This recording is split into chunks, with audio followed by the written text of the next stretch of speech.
Assalomu alaykum hurmatli obunachilar. Samarqandda ruxsat tegmadi. Mana soat 3dan 4 minut o'tdi.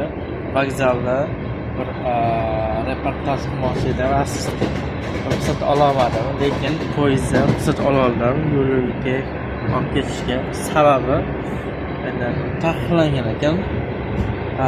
Endi nima sababdan? Ya'ni lekin juda chiroyli joylarga avtolar, maxsus yo'laklar, maxsus joylar. Xudo xohlasa ertalab soat 8:26da Qorako'lga yetib borar ekanmiz.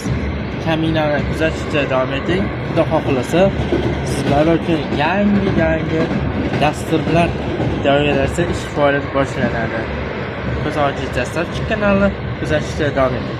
Cho'cha bitta yong'oq shekilli, lekin yaxshi ola olmaymiz. Ming bor uzr, kuzatishda davom etinglar.